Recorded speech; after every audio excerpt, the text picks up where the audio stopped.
What is up, you guys? Andrew Kuhn here with Drew's Automobile Wonders, and welcome to my new YouTube channel. We're going to get started here by saying that it's winter time, and the stuff I'm normally going to be doing outside, obviously it's not really likely I'm going to be able to do it here anytime soon because of the snow and the ice and stuff, and I live here in Michigan. So we're going to take some time instead to go over some previous vehicles I used to own. In fact, all of them. They're not going to be in order accordingly so much as the vehicles that I currently own, because some of the vehicles I currently own I got in between the vehicles that I used to own. So let's get started here. So this was my 1994 Ford Crown Victoria LX. It was my first car. I drove it through high school and through mechanic school down in North Carolina, for that matter. It was kind of handed down to me. It was kind of the extra car we had in the family. But, you know, I put the oil, gas, and tires on it, and other maintenance, for that matter, which it did need a lot of, as it was an older car, of course. But, man, oh man, talk about a great car this was. It was technically one of the first cars I modified, quote unquote. I ended up putting a police interceptor ECU in it, as well as the 140 mile per hour certified speedometer in it too. I was able to score those, ironically enough, down in North Carolina at a junkyard. In fact, it was one of my favorite junkyards to go to because it was huge and full of old cars. But I was able to score a Crown Victoria police interceptor gauge cluster and ECU out of there, which is very rare for these cars. These first gen aerobody Crown Vics were difficult to find at that time, let alone a police interceptor at that time. So it was interesting nonetheless. But I'll tell you what, this car, it ran great in the snow. It was a great first time car. The only big issue we had with it was it ended up pinging. And by that, when we diagnosed it, we discovered that the EGR was, the passageways on the EGR were clogged up on it, as you'll see in this picture here. We had to take it apart, basically, in the intake plenum and clean it out. And these intakes were notorious for that. That's why they redesigned them. Part of why they redesigned them in the mid-90s. I think 96 was the first year they went to the plastic intake on these, which those themselves had problems too in the first running because they ended up cracking at times. So, but luckily my 97 didn't do that, which we'll get to here in the future. But all in all, this was a great car. I actually missed this car because it was kind of sentimental. It was a funny story too. We ended up selling it to one of those friend of a friend deals, and then he ended up selling it, but he title hopped it.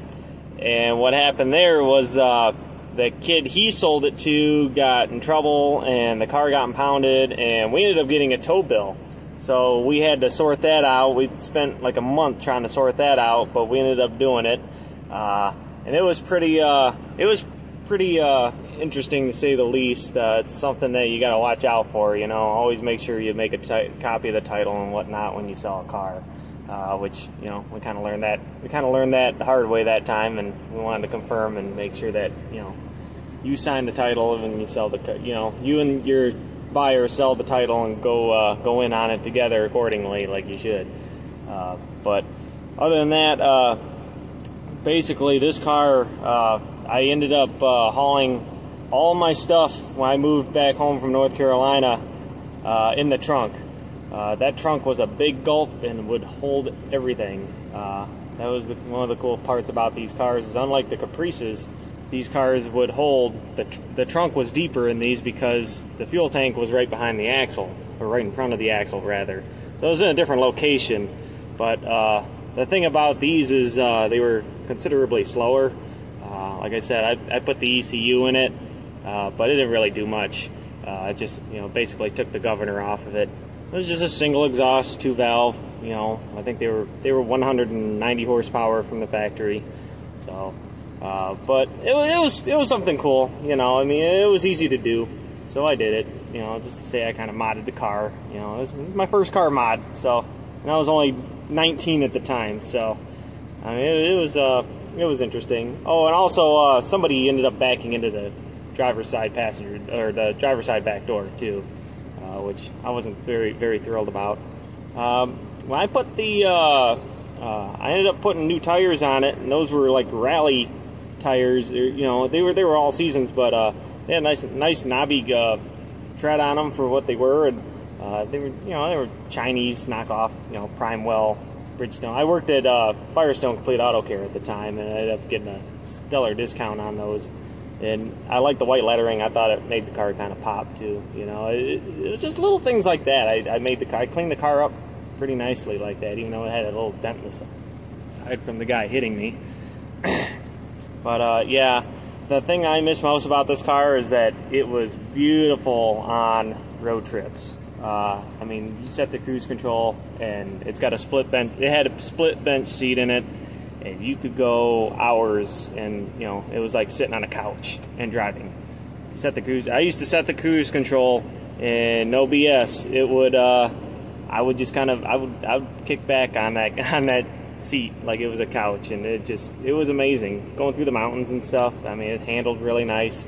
But I'll tell you what, the biggest thing is that these cars were extremely reliable, and because of that, they made millions of them for police use and taxi cab use. And from this body style, which is the aero body style, to the whale body style, I mean, it was like the Mosin Nagant of four-door sedans. I mean, they made so many of these. They're still out there on every corner.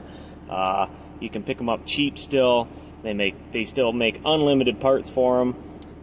They're body-on-frame construction, which makes it old school. But the thing is, I know things change, but I'm one of those guys that and I share a lot. I'm going to be sharing a lot of opinions on here, and I'll start by saying if it works, don't change it. And this is one of those vehicles that definitely didn't need to be changed or offed, except for maybe in terms of safety, which I do understand that these cars went out because partially their safety standards weren't possible to be up to par in some ways, but I think with a little more engineering they could have been. But that's just my opinion. But overall, when I start talking about my '97 Police Interceptor here in the next video, it'll be kind of a successor to this, because I think the Police Interceptor was a lot better car yet, and I got a much better deal on it as well. But oh yeah, I forgot this. This picture right here shows my Crown Vic on the set of Banshee. It was a TV show. I think it was on HBO or something like that. They were shooting it in the town of Mooresville, North Carolina, which is where I was living at the time when I was going to school, and it was pretty cool to see this. It was just in a parking lot, and it was next to this old small business, which used to be a Cadillac dealer apparently. It was pretty cool. Anyways, I would like to wrap this up. This was my video of my 1994 Ford Crown Victoria, and I plan on doing more videos of vehicles I used to own just like this, and I just hope it's not too slow. It's winter time, and I'll get more action packed here as we go along and the weather clears up. I'll get more outside doing things and showing more interesting things as we go along. There's a lot more to come, so stick around. Thank you very much, and take care. Later.